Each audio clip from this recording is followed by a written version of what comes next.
Hi friends, இது அந்த சேர் இருக்குது பார்த்தீங்களா, அதில் என் அம்மா எப்போதுமே இங்கே தான் ஈவினிங்கில் வந்து உட்காந்துருப்பாங்க. உட்காந்துட்டு எல்லாருக்கும் காஃபி வாங்கி கொடுப்பாங்க. யாரும் வயசானவங்களை பார்த்துட்டாங்கன்னா உடனே வாங்கி கொடுத்துருவாங்க.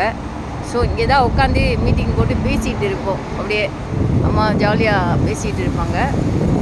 எனக்கு தெரியாத சொந்தக்காரங்களெல்லாம் இன்ட்ரடியூஸ் பண்ணுவாங்க. எங்கள் அம்மா பேசிகிட்டு இவங்க நம்ம சொந்தக்காரங்க, அவங்க நம்ம சொந்தக்காரங்கன்னு எல்லாருக்கும் வாங்கி கொடுப்பாங்க சாப்பாடெலாம். ஒரு இனிமையான கனவாக போச்சு. என் அம்மா வந்து என் கூட தான் இருக்காங்க. பட் இருந்தாலும்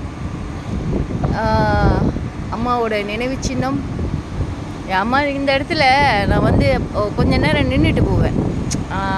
அம்மா அங்கே உட்காந்துருக்க மாதிரி ஞாபகம் இருக்கும். அதனால் வந்து நின்றுட்டு கொஞ்ச நேரம் அப்படியே பார்த்துட்டு அப்படியே போவேன்.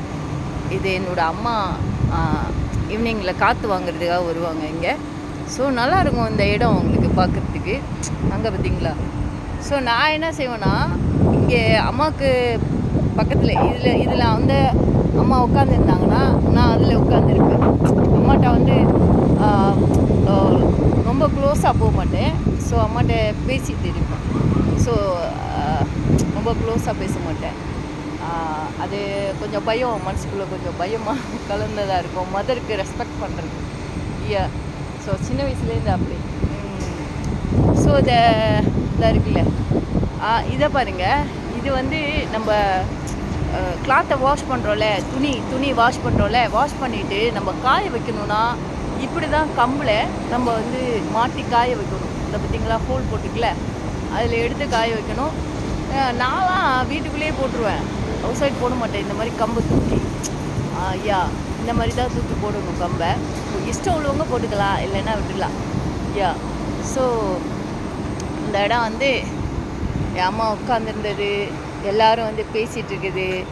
இப்போது அம்மா எங்கே அம்மாங்க அம்மா உடனே வீடியோ கால் வந்துடும். வீடியோ காலில் வாட்ஸ்அப்பில் கூப்பிடுவேன், வந்துடுவாங்க. ஸோ வந்துடும் பழக்கமாயிடுச்சு. மற்றவங்ககிட்ட வந்து வாங்க போங்கன்னு தானே சொல்லணும். என் அம்மா என்னோடய உயிர், என் அம்மா என்னோடய வாழ்க்கை, என் அம்மா என்னோட எல்லாமே உலகம்.